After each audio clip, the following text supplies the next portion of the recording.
tem como nenhum aparelho funcionar sem estar ligado na tomada. Você tem que ligar os aparelhos na tomada para eles poderem funcionar. Por quê? Porque as tomadas, elas fornecem, essas tomadas assim, ó, elas fornecem, a tomada aí da tua casa, fornecem uma tensão ou voltagem, né? A diferença de potencial, chamada de DDP. Para os íntimos ela é chamada de DDP. Então, essa voltagem ela é transferida aí por conta da criação de um campo elétrico, o assunto que a gente viu na aula anterior, né? Um campo elétrico aí. Esse campo elétrico forma a força e esse campo elétrico gera uma corrente que faz com que os elétrons ou qualquer um desses outros caras se movam.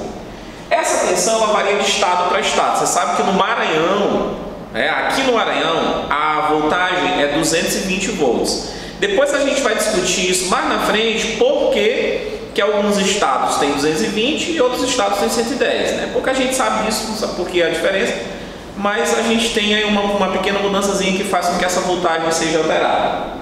Professor, mas enfim, como é que eu faço para calcular a corrente? Primeiro, corrente elétrica é gerada por uma tensão ou voltagem. Eu preciso estar ligada a alguma coisa para poder gerar, tem que estar ligada a tomada para poder fazer o aparelho funcionar.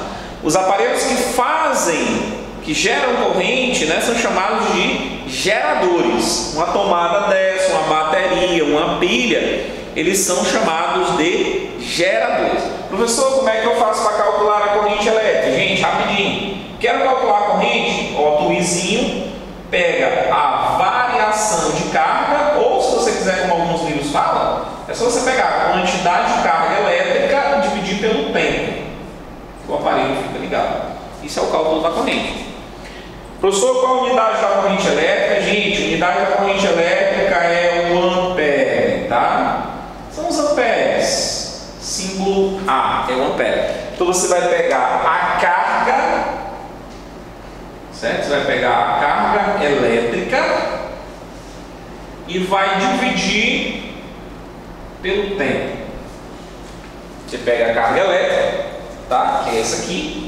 E divide pelo tempo que o aparelho fica ligado. Pelo amor de Deus, não esquece, ampere é sempre dado em fator de unidade de corrente. Portanto, a carga, gente, é sempre dada em coulomb, nós vimos lá na lei de Coulomb. E o tempo é sempre dado em segundos.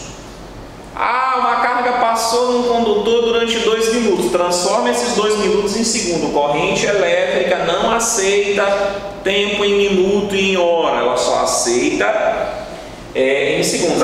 Professor, mas lá em casa é quilowatt-hora. Sim, mas isso aí é energia consumida, a gente comenta depois. Não tem nada a ver uma coisa com a outra, certo? Corrente é uma coisa, energia elétrica consumida é outra história, depois a gente comenta.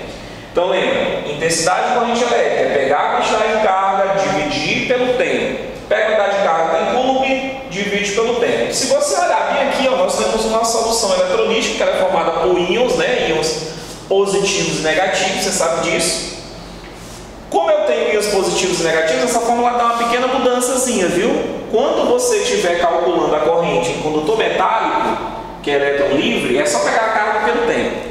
Mas quando você estiver em solução eletrolítica ou quando você estiver em elétrons livres, aqui na parte de massas ionizadas, né, que produzem brilho, você vai fazer o seguinte, você faz uma pequena mudança. Quer calcular a corrente? Quando você for calcular a corrente nessas duas coisas aqui, ó, você vai ter que pegar a quantidade de carga, ela vai ser a quantidade de carga dos íons positivos e negativos. Então não esquece. Esse Q bem aqui, quando for ionizado, você vai ter já gravado lá, ó, vai ser assim, ó, quantidade de carga de íons positivos mais a quantidade de carga de íons negativos. Então, quando tu for calcular a corrente em uma solução eletrolítica, não é só o Qzinho não, sozinho, viu? Tu tem que somar as positivas com as negativas, aí é que tu divide pelo tempo para tu poder calcular a corrente naquela massa, tá bom? Aqui a gente vai dar uma paradinha rápida para a gente retornar já com a análise gráfica da corrente elétrica e a gente finaliza esse assunto, tá? Já já.